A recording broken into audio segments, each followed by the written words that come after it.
Today's topic is capitalism. We're asking if private property rights and our capitalist economic system are at the root of our global crises. To share your thoughts on the air, please call us at 415-663-8492. So when we think of capitalism, that's the system I've known my whole life. That's the system I've benefited from so greatly that it's hard for me really to imagine not living with all of the greatness that capitalism has brought us. I mean, I don't think we'd have modern medicine. I doubt that we'd have the internet. We'd have some sort of industrialization most likely, but I don't know that we would have the scale of things and the quantity of things and the personal privilege and affluence that most of us enjoy, and I'd say almost everybody enjoys. So capitalism, what's not to like? I mean, but let's see now. Well, did you enjoy the fruits of capitalism? So here's the thing. For me, capitalism seems to me a human trait. It's a species trait. It's something that our culture is built around, right? I mean, you grow something, you take it to the market, somebody pays you for your potatoes, or you do trade. That's a form of capitalism too, I guess. I don't know. Maybe not. But it's that kind of capitalism is the basis of human endeavor.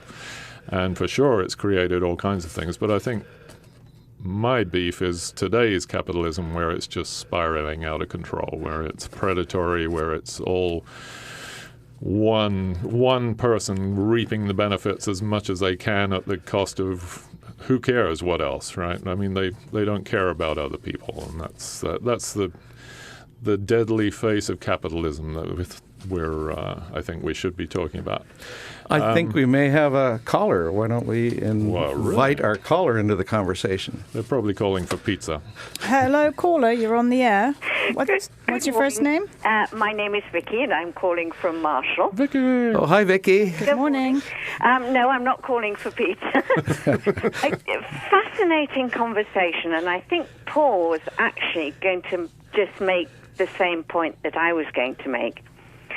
Looking at the definition of capitalism, it's an economic and political system in which countries' trade and industry are controlled by private owners for profit. And I agree with the basic premise that this system, while it's not perfect, is somewhat better than some of the other systems. However, I think the difficulty, in my mind, arises because as a society, especially here, we cannot differentiate between the aspects of private ownership, and, that's somebody growing vegetables and taking them to market and selling them to somebody who needs vegetables, and the things which we need as a society as a whole, which is things like infrastructure and health insurance, perhaps even, protection in form of an armed force to keep the nasty people away or whatever. So there are some things which should definitely be run by society as a whole. And being a socialist, I happen to think that society as a whole should be running infrastructure and health insurance and the things that benefit everybody. And that the perfect place for capitalism is in small business, the thing that allows the people who have onions to sell to the people who want the onions to buy. Is it about that? Well, yeah, I agree with what you're saying, Vicky, and I wonder if part of it is an issue of scale. In other words, a local, small-scale kind of capitalist approach with ownership of things, of property, yes, but not to the scale of where it's global monopolies. And we've taken this idea of centralization and efficiency to enormous scale. And I'm wondering if part of what you're saying is the scale is out of hand. I think that's absolutely true. Yes, it's a question of scale. But there are some things, looking at the scale, that we can't do on a local level, and infrastructure is definitely one of them. I mean, we could keep our roads up here in West Marin, but it takes rather more money than we have to do things like sewage and bridges and the big projects. So I definitely think it's a question of scale. But we seem to have lost sight of the benefits on a smaller scale. In the name of profit versus benefit to everybody. And when we run things like national transportation systems or infrastructure systems in a profit motive rather than what benefits the community as a whole. I mean, look at the post office, for goodness sake. Right. Well, that's a prime example of capitalism going nuts because they see something that works and they must own it and not allow it to own go. it. And then Right. they mandate things like making the post office Right. pay benefits and retirement benefits in advance, but they 75 years in advance, I know. but they don't Madness. make FedEx and UPS do the No, same. because they're going to take it over. Vicki, thank you so much for to everybody. thanks for getting you. us off to a good start on our show today, Vicki. Thanks. Bye bye. Bye-bye. Uh, And I think we may have another caller. Hello, caller, you're on the air. Hi, Raven. It's Bing. Hi, Bing. Hi, Bing. So great you called in. Yes, Do you have any feelings about this subject? capitalism. Yes, definitely. They co-opted our UN, What do you mean they? Wouldn't it be we? large corporations, Oh, okay. fossil fuel industry. The UN has allowed corporations to sponsor these negotiations, which means they have an inside track to lobby the negotiators to keep on with their agenda, which would be fossil fuel investments and so forth, and cap and trade, which is definitely a false solution because it allows pollution to continue. And we all know that this extraction industry is basically, we need to leave it in the ground to keep from having a carbon bomb. Well, Tipping point. Exactly. I think we can all agree with that. I wanted to ask you, Bing, if we didn't have the scale of corporations, like corporations are the idea of pooling money, pooling capital to do big projects. Like in the United States early on, it was building the Erie Canal or things that we saw as really beneficial to the society as a whole. But if we kept that scale really local, really down, might the fossil fuel industry actually go away? Well, I'm all for going back to that where we get to evaluate if corporations are for doing socially good projects. That's like every 5 years when their charter comes up for renewal, right? Yes, and it's like 3 strikes and you're out, maybe less now that we're facing. A lot of people don't even consider that. I mean, most people in this country just sit here thinking, well, corporations, they're a thing we have to deal with. It's a reality that, we can't do without or something. And yet it is possible to have a society without corporations, isn't it? Yeah, I think we need to begin with taking the money out of politics, amending the Constitution, take out Citizens United to begin with. Yep.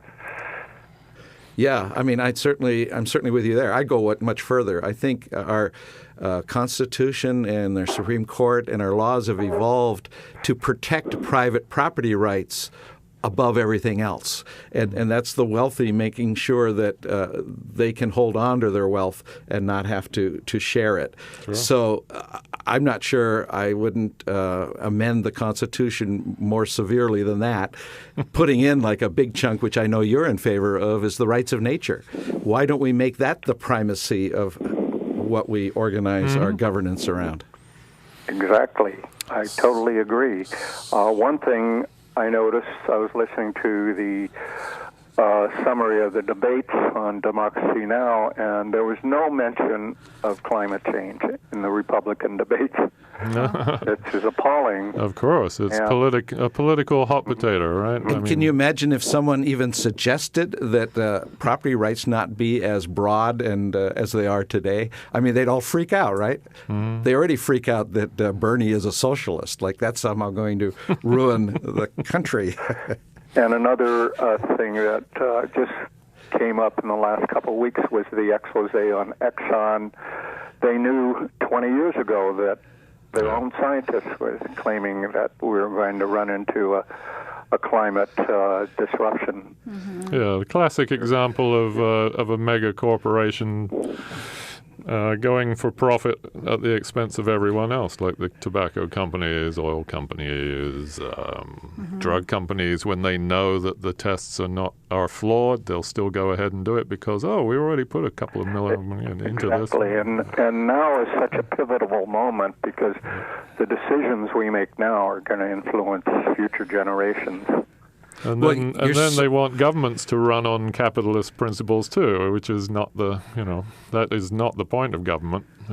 Government is not there to make a profit, but that's what some of the hardliners would like to see for sure.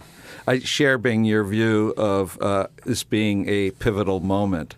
I mean, it's gotten so critical. We are, as a human species, now so aware, if we allow ourselves to be, of how much destruction is happening every day, the extinctions that are going on, the continued pursuit of all this wealth is not only in the fossil fuel realm, but any mining, any deforestation, any overfishing, any kind of overuse of the soil and the land. I mean, we've got it happening in all spheres of our capitalist model. And the challenge is, how do we pull the plug instead of just tinkering around trying to green capitalism or bring nature into its monetized realm? Well, I encourage people to become climate literate because I don't know if you've told people about the 350.org or the idea of the amount of carbon that we need to hold atmospheric carbon to 350 parts per million that James Hansen advocates. It's too late. You know it's too late. Yeah, well, we're right now over 400 parts per million, and so we need to come down, take it out of the atmosphere, just to give people an idea of where we began the Industrial Revolution at 270 parts per million. You're so right about becoming climate literate, but I would challenge us to become energy literate, to become just environmentally literate, nature literate. I'd like to add to that, since I can hardly get a word in edgeways here. Thank you very much. And you got to try a little harder. Because I think that we really have to become capitalism literate, because it's capitalism that is the root of all these problems. It's the problem to just about everything that's wrong with the world, and it's just too easy to say it's the corporations or it's the 1% or it's climate change. It's actually the core problem is itself capitalism. It is the dominant economic force on the planet today, and it's literally killing the planet. In permaculture, I'm a permaculture designer, we have a saying that the problem is the solution, but you can't get to the solution unless you fully understand the problem. And I don't know if people do understand capitalism. I mean, it's built into its very structure. It cannot be reformed. So it exists because of exploitation and domination every step of the way, Mm-hmm. Yes. Before I have to leave, I want to encourage people to get out on the streets on November 21st. It's a Saturday in Oakland. They're having a huge mobilization beginning at 10:30 in the morning at Lake Merritt, marching to downtown Oakland at Frank Gonzalez Square, where there'll be a rally at 1. We need to speak out, and that seems to be the only way we can get our voice is to get out on the streets. I think there's a huge groundswell. Last year I was on the streets of New York with 400,000 people, and I think in Paris there'll be 1 million, at least 1 million, if not more, and we just have to show these politicians that we want climate action and ambitious agreement that will... I'm with you. Let's just take it back. Take democracy back. Yes. I'm with you, Bing. Thank you so much for Thanks, calling Bing. in and contributing to our So show. one more thing is just go to 350.org or 350marin.org to Okay. know what's happening. Yeah, if you think that's enough, good. Okay, thanks, Bing. Bye, Bing. Bye-bye. Thank you. Bye. So, speaking about the climate, we got an email today from Summer Brennan over there in New York, and she is reading "This Changes Everything: Capitalism versus the Climate" by Naomi Klein right now. I don't know if have you read that? I have read that, yeah. What do you and think? I watched the movie as well. I liked it up to a point, and then I got a bit fed up at the end where she goes into the clean, green tech solutions and how we just need to switch to green, clean energy. And actually, if you look at the green technology sector, it's heavily dependent on fossil fuels. So if we all switch to renewable, the planet will be killed even quicker. Yeah, Naomi seems to believe that capitalism can be tamed. Yes. I believe it must be terminated. Me too. Capitalism must die. Die. So then We have we're back to the definition though of capitalism, aren't we? Would you not sell your talents to people? My definition, which Bernie was disputing with me earlier, but it's a mode it's a mode of production that not only produces new value, that is, it converts natural materials into something considered useful by someone, but it also produces surplus value, which is embodied in commodities. That's the key. The surplus value is the result of the exploitation of somebody's labor. Under capitalism, one section of people, the capitalists, monopolize the means of production, while others are forced to sell their labor in order to survive. That's the working class. In other words, the working class produces everything we have in society, and the capitalist class privately appropriates the products of their labor. So that's what I mean when I say exploitation and domination are built into it. Well, I agree with that. And when I learned about capitalism as a young child, it was always about those who risked their capital, their wealth, and then those who did the labor. But I always felt, and I learned much later in life, really when I became an activist, there's a part they didn't talk about, and that is the resources that they were exploiting. The capitalists and the workers in combination were essentially taking parts of nature and building that into the product and the service that we then all consume. So Michael Parenti, who's a political scientist and cultural critic who's written I don't know how many books, but he says the essence of capitalism is to turn nature into commodities and commodities into capital. So the live green earth is transformed into dead gold bricks with luxury items for the few and toxic slag heaps for the many. The glittering mansion overlooks a vast sprawl of shanty towns wherein a desperate, demoralized humanity is kept in line with drugs, television, and an armed force. Well, I think that nails it pretty well. That nails it for me. There's a couple of things. Charles Schultz sent this in as well by email. He couldn't call in.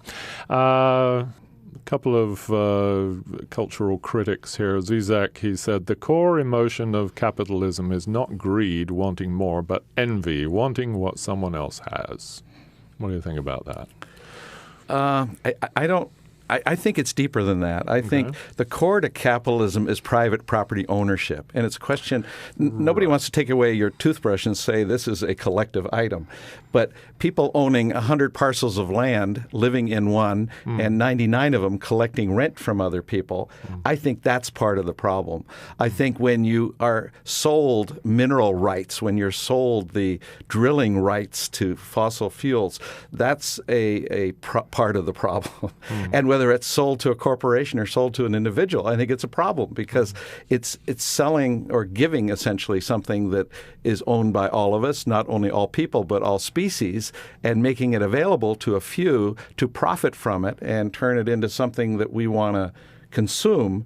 But in the process of us consuming it, we're unaware of the destruction that was done on behalf of creating we are the key to the capitalist thing, right? Is the consumer. We want more stuff because if we have more stuff, that means we're successful and therefore...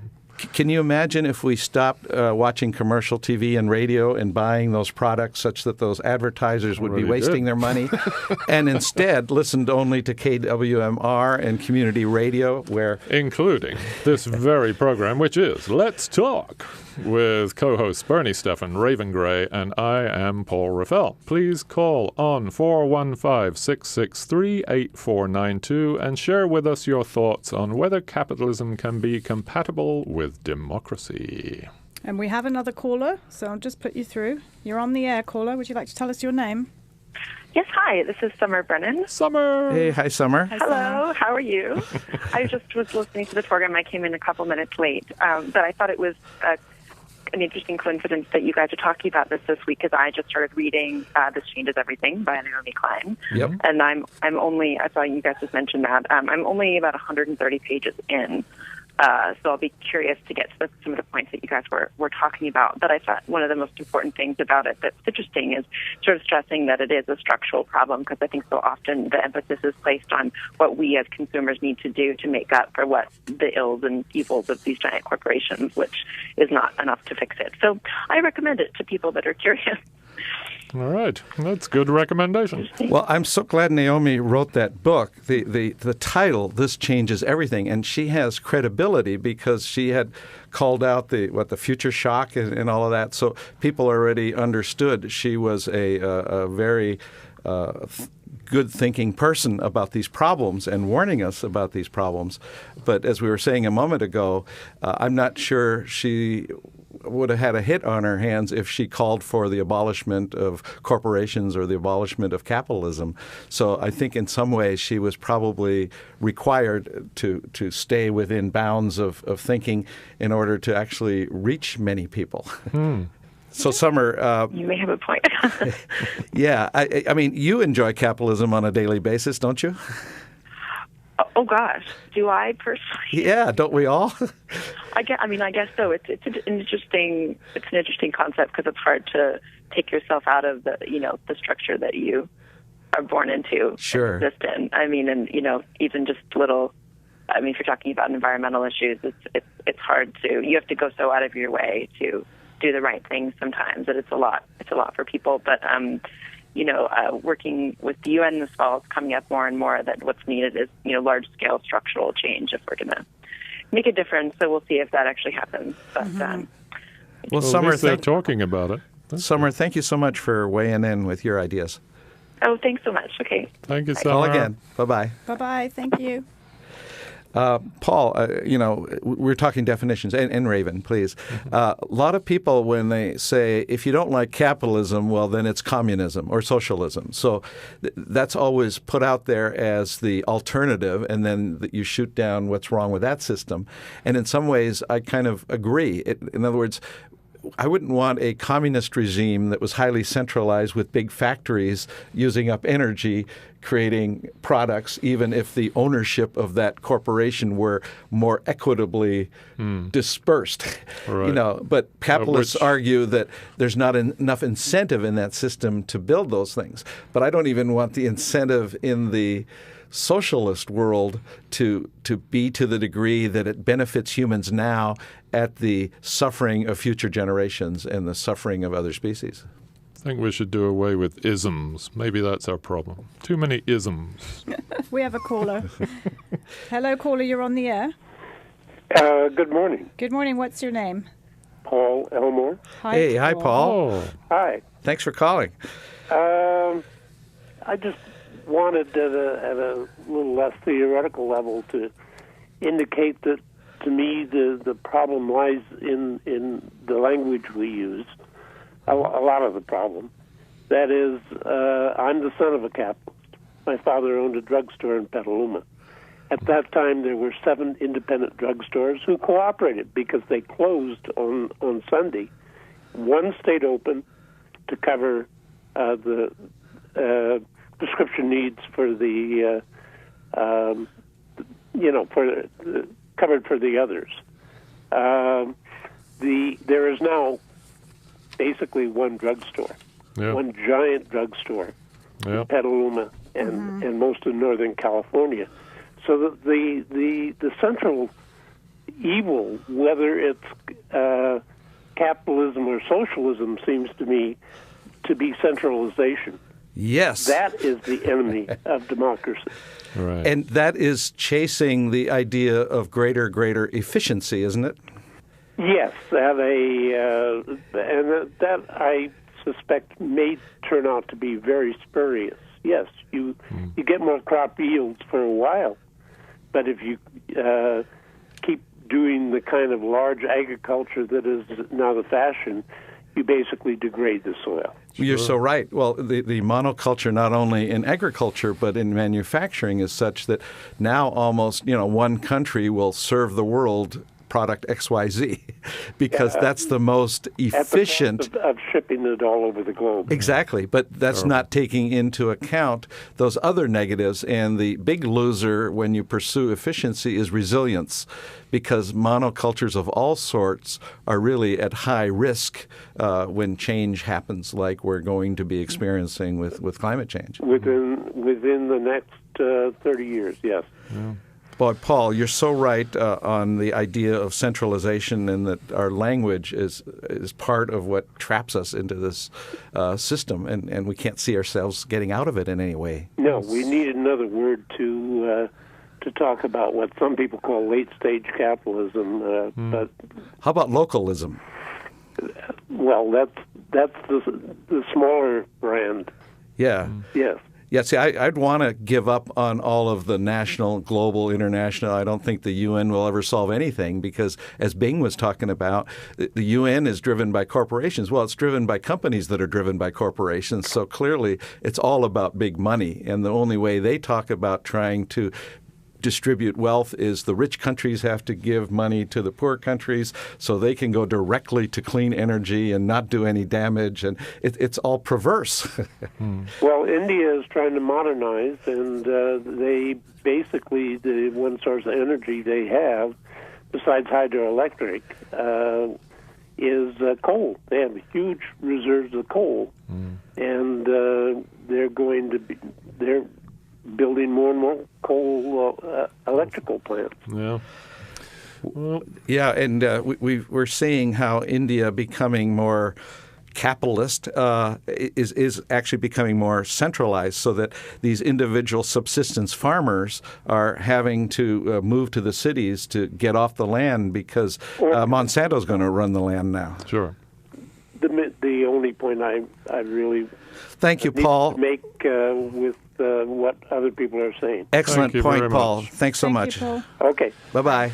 So we've been talking about capitalism, and capitalism, of course, is based on private property ownership, not only at the personal scale, but actually at a global scale now, or national scale, as these multinational corporations are allowed to own things. They own parts of nature. They own the land and the rights, the minerals and all that.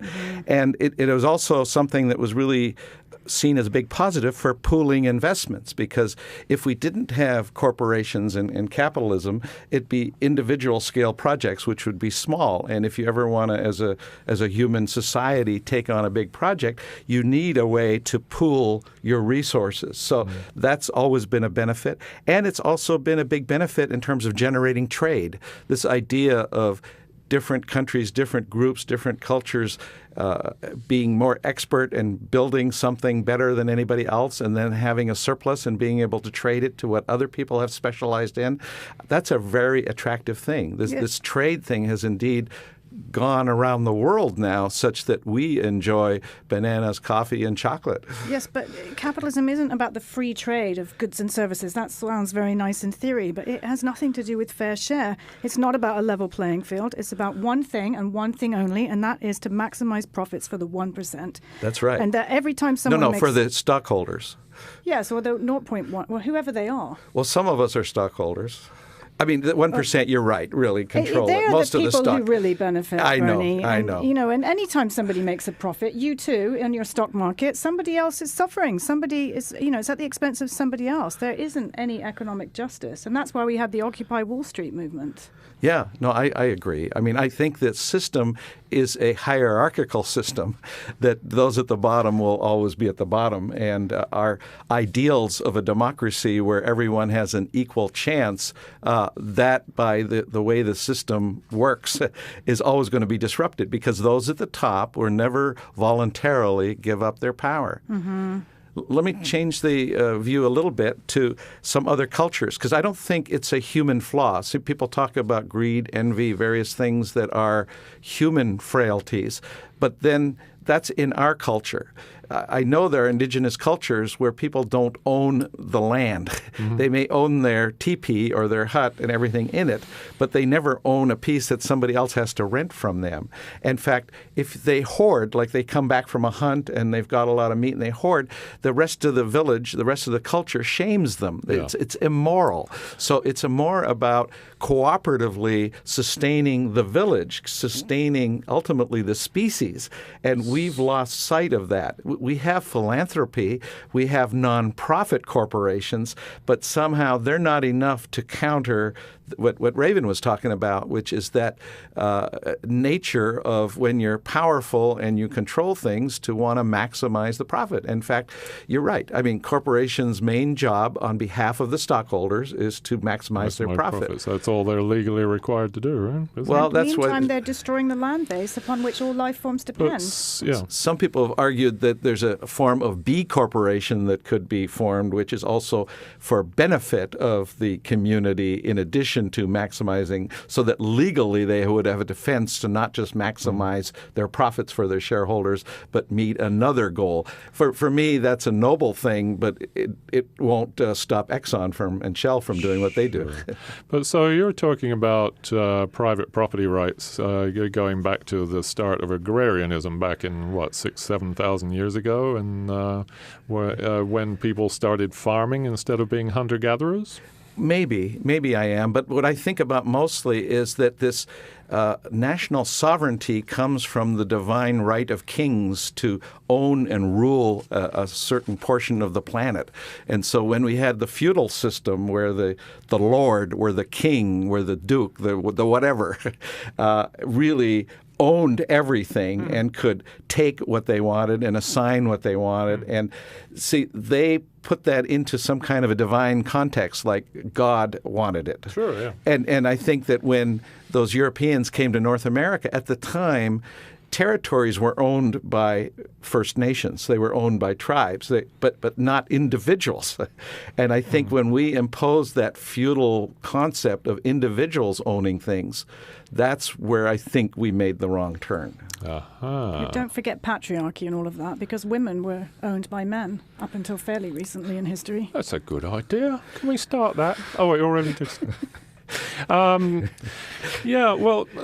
Single ownership of vast tracts of land. I think that's always engendered terrible things for humanity. The peasant classes never had a say in anything. They had a certain status as growers and providers, and they were given whatever they needed to survive. But they still had to pay tithes to the landowner as well as being basically penniless. If they couldn't work anymore, they got thrown off the land, basically.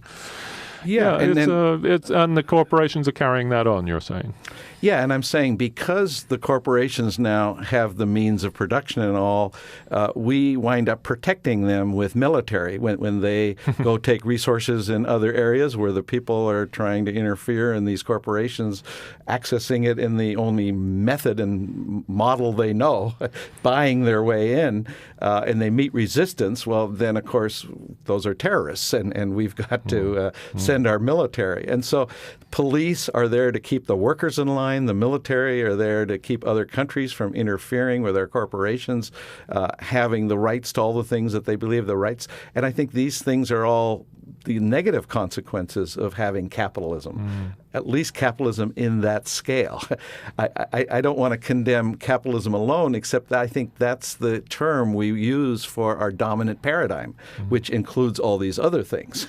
Right. And I think that's what so many of us are angry about. I'd say the Defense Department is like a corporation. It's always trying to make more profits. It's the richest entity, the most polluting entity on the planet is the U.S. defense, the U.S. war machine out there. And money is now fungible across the globe. We have exchange rates between currencies from one country to another.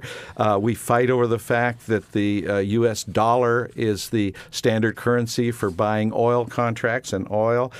Money is a way that we keep score. Who's the best?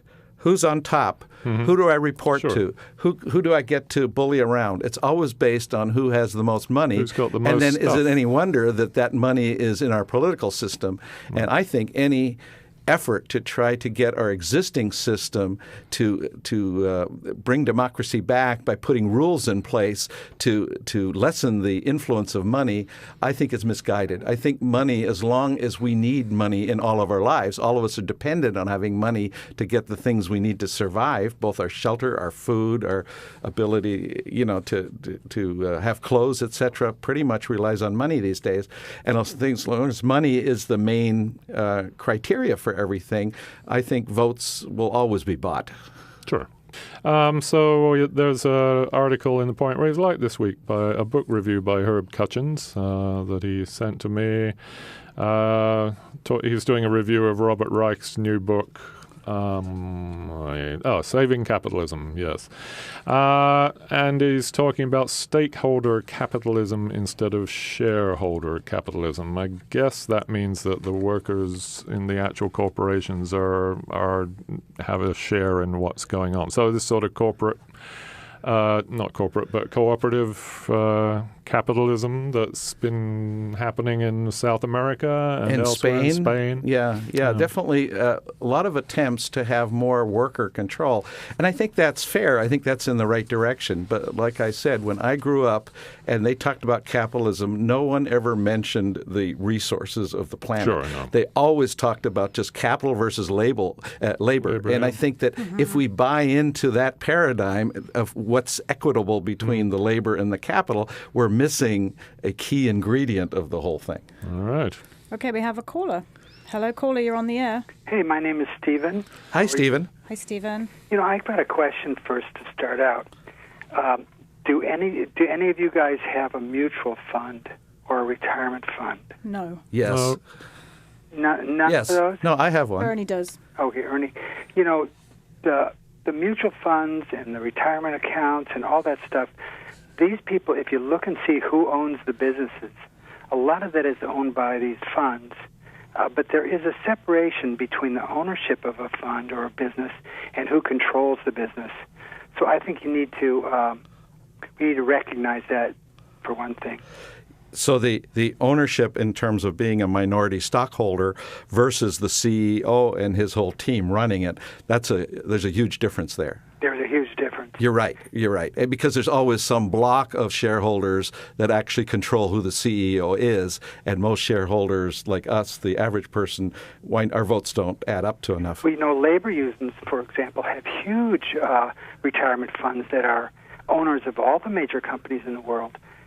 So this business of separating necessarily labor and management, etc.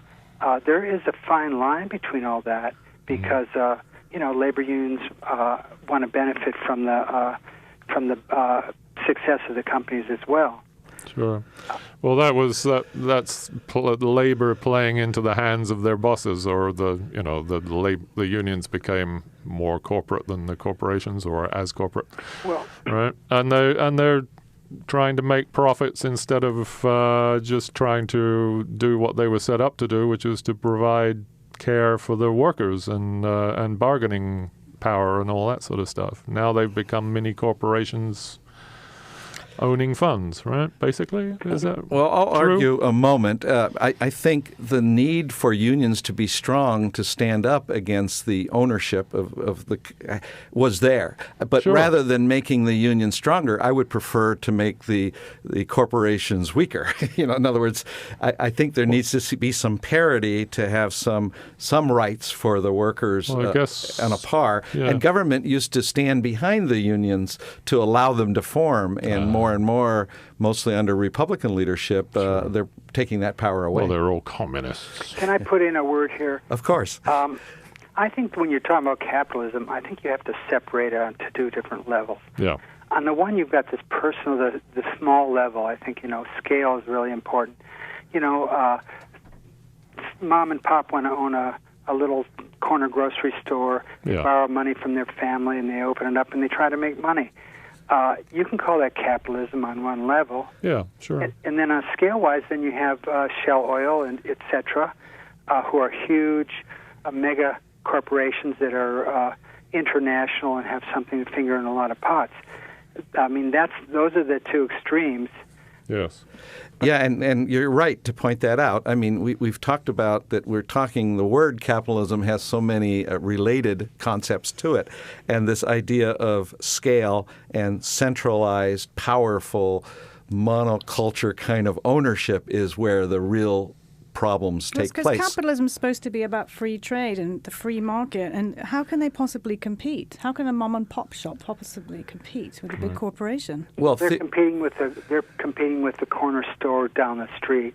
But then you have a big pharmaceutical, like the previous Rite caller Aid talked comes to about. town, yeah. You know, there was some more pharmacies in Petaluma, and then Rite Aid moved in and wiped everybody out. Yep, they've been pushed out. Look at Walmart. How many they've turned downtowns of these old cities in towns where I grew up. They've turned it into a ghost town. It's awful because the local sporting goods store can't compete, et cetera, et cetera. But I'd like to just suggest something. That maybe has I missed the first half hour, so you may have talked about this. I don't think I think these corporations we want to call corporations and we want to talk everything, but I think that they're really a shadow government. I think they've gone way beyond the past of corporate behavior, and I think the government does what works for them. Okay, and we have an oligarchy. It's not a democracy. It's phony. They do the nomination process. The people that are in government work for them, and so they really are the government. I think we have to look at it that way. And someone pointed out, which is true, that corporations have a charter. That charter is granted by the people through the state. Right now, it's just paying a fee and filing in the state of Delaware or something, and you're a corporation. But that could be taken back by the people to renew after 5 years, evaluate whether this is a corporation that's doing good for society or that it's being exploitative and extractive on the planet. Some people might say that drilling for oil is good for society, keeps our little motors running. The whole business of moving goods from one place to another, people might look at that as a very positive effect from drilling for oil. So it's mixed. But people do believe that if we were really more democratic, maybe more governance at a local level, it would be the people who would care for the planet would have an equal voice, and there'd be some kind of a compromise taking place between our interests in wanting to have greater mobility on one hand and protecting the environment on the other hand. Yeah, that's all good and well, but personally, I personally believe that the momentum on the planet has moved in such it's like a snowball. It just keeps rolling down the hill and gets bigger and bigger. How about we just get rid of corporations altogether and have business be person to person? That would be by default smaller and local. Well, you're talking. Let's just take General Electric, for example. They have their fingers in tons of. Well, let's take Shell Oil. We all know what they do. How do the people one-to-one have anything to do with drilling for oil in the off the coast of Mexico? Well, we don't. Would you agree with the notion of disbanding the idea of corporations? No, I wouldn't. Okay. Personally. Like I said, I don't look at them as corporate anymore. I look at them as the shadow government. We've long since passed the point where it's government of the people. And my big question is, realistically, what is it really do you want to replace as an organizing principle for 7 billion people? Yes. Are you talking about crony capitalism? Well, okay, you can call it what you want, but what capitalism is, it's become a word equating to the devil. Yeah, but Stephen, I'm not quite following you, because when I asked you if you'd want to do away with capitalism, you say no because they are more like governments now. No, and I agree with that, but why would you not want to really have us have a new model that doesn't try to solve the problem for all 7 billion people through some central authority, but allow all local communities to, again, kind of work within a governance structure of self-governance by the elders, and be much more locally focused for all the debates that are pro and con for doing anything as a collective? You know, I just think it's so complex that we can't really talk in such simplified terms. But let me ask you a question.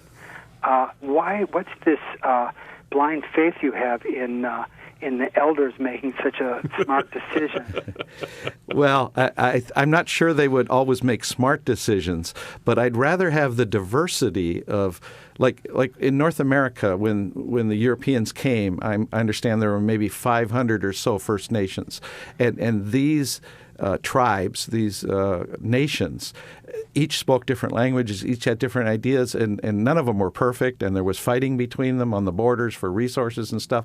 I'm not saying that's an ideal world, but that diversity, I think, serves our species for evolution a lot better than the monoculture of global capitalism, global industrial capitalism. And by the way, I don't think we can bring it down as individuals. I don't think I'm talking only ideally, but I do think that when peak oil hits and cheap energy is no longer a part of what fuels us, then I think there's going to be by default a breakdown of that global construct.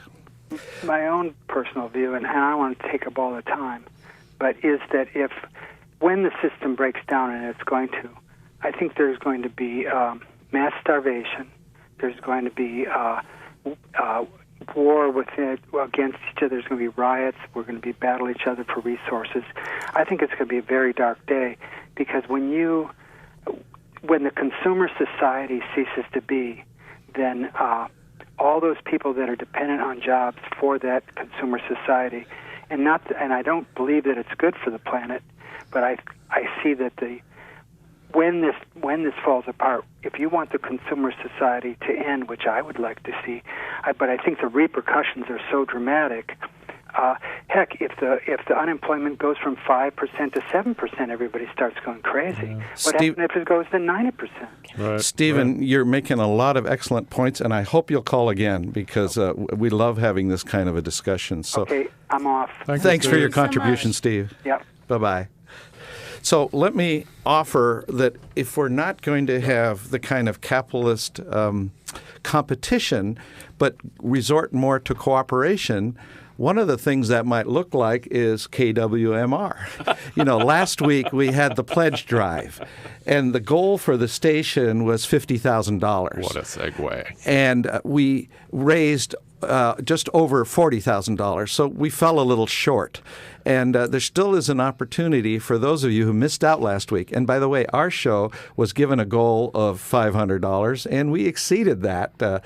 And I was really proud of our listeners that called in, both with their ideas and making their pledges. Thank you. Thank you all. Yeah, so our listeners are definitely engaged in this cooperative exercise that clearly is outside the realm of typical capitalism.